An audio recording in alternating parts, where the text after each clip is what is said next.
My name is Ethan. I am 87 years old and I have spent a lifetime watching how money really works. I have lived through the rationing of war, the post-war boom, the stagflation of the 70s, the excess of the 80s, the dot-com bubble, the housing crash of 2008, and the pandemic economy. I have seen empires built from nothing, and I have seen fortunes evaporate overnight because of arrogance. I tell you this not to boast, but to offer you something that is in very short supply today: perspective. If you are listening to this, you have survived 2025. But for many of you, perhaps most of you, it doesn't feel like a survival worth celebrating. You feel tired. There is a specific kind of exhaustion that comes from financial stress. It settles in your chest. It wakes you up at 3 a.m. It makes you short-tempered with the people you love. I know that feeling. I felt it when I was 30, raising a family in an economy that seemed determined to crush us. I know the feeling of working harder every year only to see your bank account stay exactly the same. But here is the truth that age has taught me. The calendar is a powerful psychological tool. 2025 is over. It is a closed book. The mistakes you made, the money you wasted, the opportunities you missed, they belong to the past now. They cannot touch you unless you let them. 2026 is a reset. It is a rare opportunity to draw a line in the sand. I am not here to motivate you. Motivation is cheap, and at my age I have no patience for hype. I am here to mentor you. I want to help you build a foundation so strong that the next time the economic winds blow, and they will blow, your house will stand firm while others crumble. This is not about getting rich next week. It is about understanding the profound difference between being busy and being wealthy. Welcome to Wealth with Less. Let us begin. To move forward, we must first be honest about where we have been. We have to perform an autopsy on 2025. Why did last year feel so difficult? Why do you feel like you are running up a down escalator? It is important that you understand this. You are not crazy, and you are not entirely to blame. The economic environment of the last few years has been one of the most hostile environments for the middle class that I have seen in decades. We have lived through a period where the currency itself, the very measuring stick of your labor, has been shrinking. When I was a young man, a dollar was a sturdy thing. Today, it is like ice melting in your hand. In 2025, you face the silent thief known as inflation. It is a tax that no one voted for but everyone pays. You saw it at the grocery store. You saw it in your insurance premiums. You saw it in your rent. The cost of simply existing rose faster than the wages paid for your labor. This created a gap. And to fill that gap, millions of good, hardworking people turned to credit. They didn't do it because they were greedy. They did it to maintain their standard of living. I have seen this pattern before. It creates a psychological weight. When you work 40 or 50 hours a week and have nothing left over to show for it, something inside you breaks. You start to question the point of it all. You start to feel like the game is rigged. And to a certain extent, the game is rigged against the uninformed. But acknowledging the difficulty of the terrain is not an excuse to stop walking. It is simply data. 2025 failed for most people because they were playing by old rules in a new economic reality. They were trying to save what little was left, rather than restructuring their lives to withstand the pressure. We must stop blaming ourselves for the macroeconomy, but we must also stop expecting the economy to save us. No president, no prime minister, and no central banker is coming to rescue you. The failure of 2025 was a systemic failure, but the success of 2026 will be a personal triumph. There is a lie that has been whispered into the ears of the working class for generations. It is a lie that my father believed, and for a long time I believed it too. The lie is this: If you just work hard enough, you will be wealthy. If hard work were the only requirement for wealth, the nurses, the construction workers, and the teachers of this world would be the billionaires. I have known men who worked with their hands until their knuckles were swollen and their backs were broken, and they died with nothing but debt.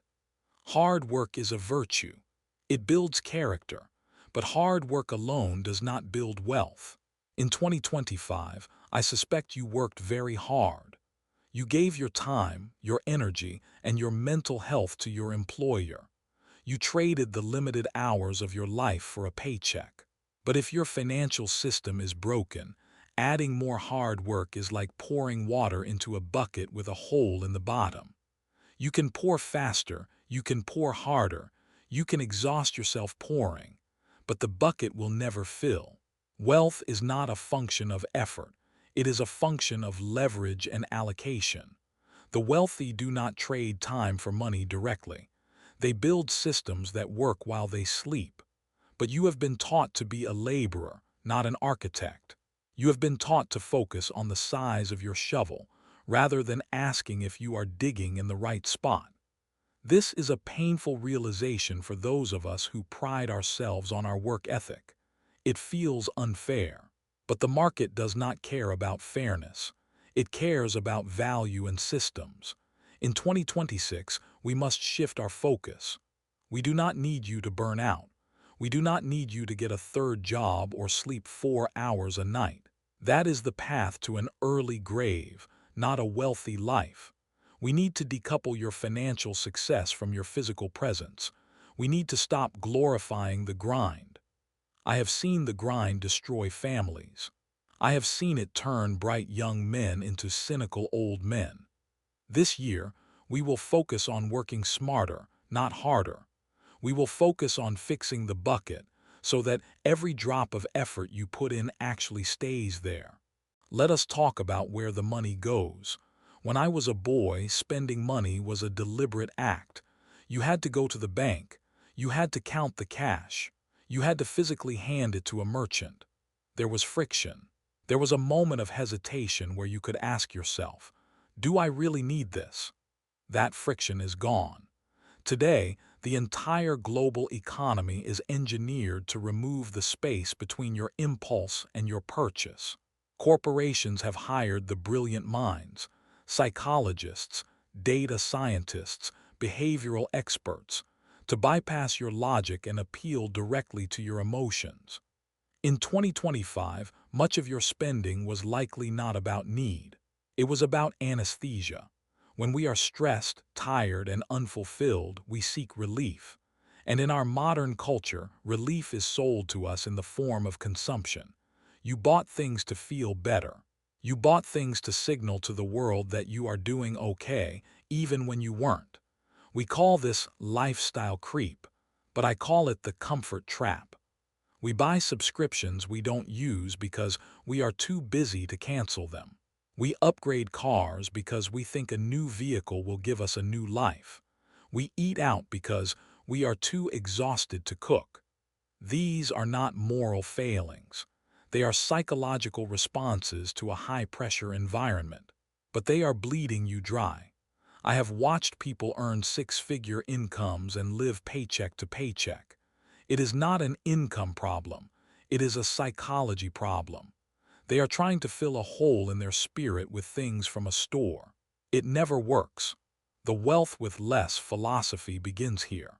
It begins with the realization that you are being manipulated. Every time you scroll, every time you see an ad, someone is trying to reach into your pocket. In 2026, we must become conscious consumers. We must reintroduce friction. We must stop using money to medicate our stress. Because the temporary high of a purchase lasts a moment, but the stress of the debt lasts for years. I often hear people say, "This year I'm going to be disciplined. I'm going to use my willpower." I smile when I hear this because I know how the story ends. Willpower is a muscle. It gets tired. You wake up with a full tank of willpower, but every decision you make throughout the day drains it. By 6 p.m., after a long day at work, after dealing with traffic, after managing family crises, your willpower tank is empty. That is why you order the takeout. That is why you buy the gadget you don't need. That is why you skip the budget review. Relying on willpower to build wealth is a strategy designed for failure. You are human. You will have bad days. You will get sick. You will get sad. In my 87 years, I have never met a wealthy person who relied solely on willpower. The wealthy rely on systems. A system makes the good decision automatic and the bad decision difficult. If you have to decide every month to save money, you will eventually fail. But if the money is automatically stripped from your paycheck and sent to an investment account before you ever see it, you cannot fail.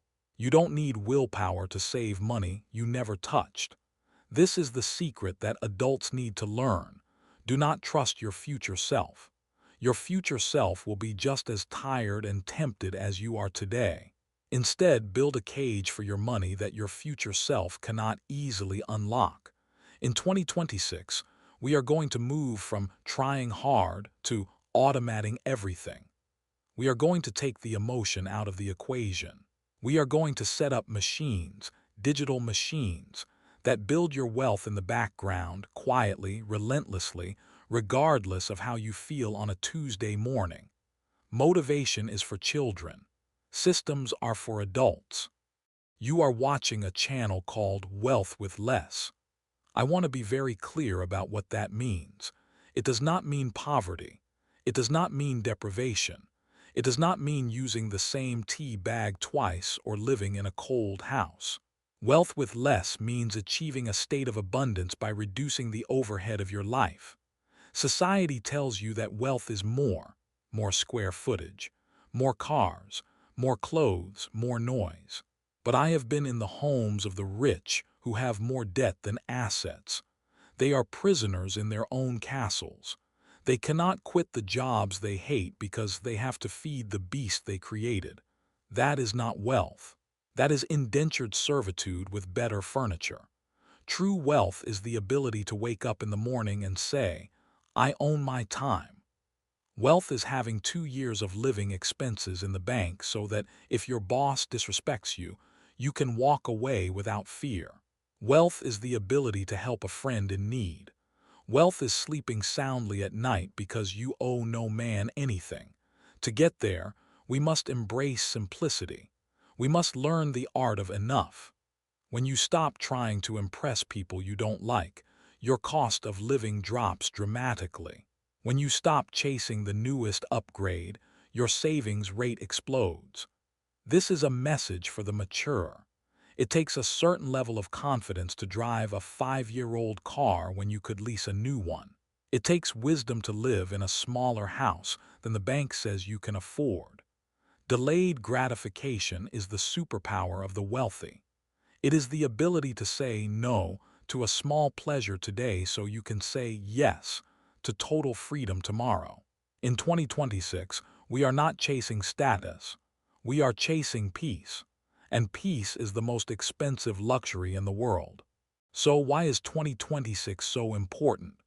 Why am I speaking to you now with such urgency? Because periods of high pressure like the one we are in act as filters. They separate the serious from the unserious. In calm waters, every ship looks like it is sailing well. But in a storm, you see who has built a strong hull. 2026 is going to be a dividing line. I believe we are entering an era where the middle class will split. One group, the vast majority, will continue to drift. They will be carried away by debt, inflation, and consumerism. They will end up dependent on the state or their children. But a second group, a smaller, quieter group, will use this pressure to forge diamonds. This year is a turning point not because the economy will magically fix itself. It won't. It is a turning point because awareness is shifting. People like you are waking up. You are realizing that the old path leads to a cliff. That realization is powerful. When you decide that you are done with the chaos, you become dangerous to the status quo. You start asking different questions. You start making different choices. 2026 is the year you stop waiting for a lucky break. Luck is a fool's strategy. We are going to build probability. By following the roadmap we will lay out, you dramatically increase the statistical probability of financial freedom. We are not gambling. We are engineering an outcome. This year is the foundation. It is the year you pour the concrete. It might not look like much from the outside. Foundations are buried underground after all. But without it, you cannot build the skyscraper. You are standing at the fork in the road. 2025 pushed you here. Now you must choose which path to take. Here is the part of the conversation where most people tune out. It is the unsexy truth about money. The gap between you and the wealthy is not just an intelligence gap. It is not just an income gap. It is a discipline gap. We live in a world addicted to speed. We want the hack. We want the secret crypto coin that goes to the moon. We want the lottery ticket. But real wealth, the kind that lasts for generations, is boring. It is excruciatingly boring. It is the result of doing the same prudent, logical things over and over again for a long period of time. It is investing in a low-cost index fund every single month, regardless of what the news says.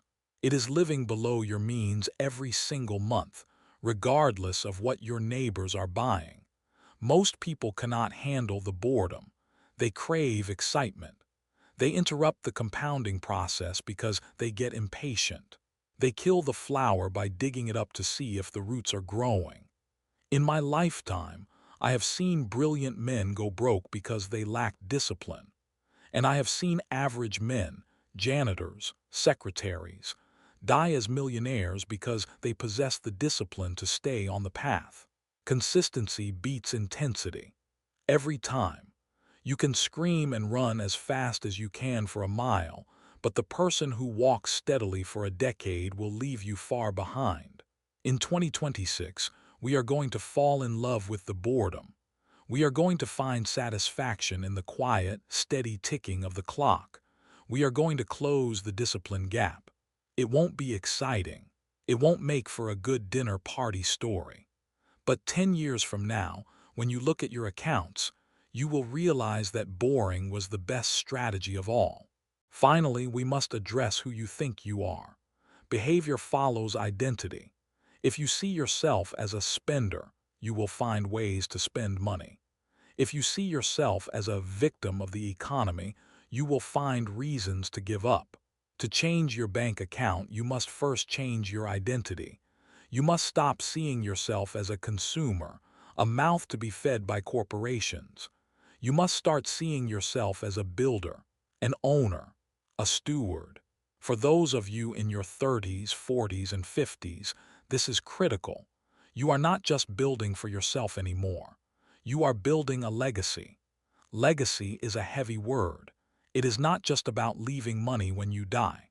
It is about breaking the curse of financial stress that has likely plagued your family for generations.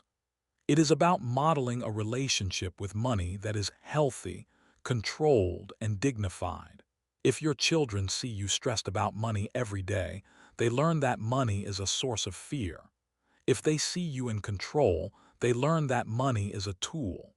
In 2026, you are rewriting the story of your family name.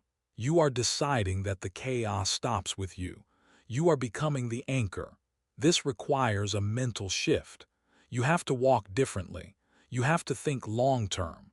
When you are tempted to blow money on something trivial, you must ask yourself, is this what a builder would do? Is this what an owner would do? This identity shift is the fuel that will keep you going when the initial motivation fades. You are not just saving money. You are buying back your dignity. You are buying back your future. We have covered a lot of ground. We have looked at the past and we have set our sights on the future. But let me be clear, philosophy alone does not pay the bills. Mindset alone will not clear your debt. You need a plan. You need a map. You need to know exactly, mathematically, what to do with your next paycheck. You need the mechanics.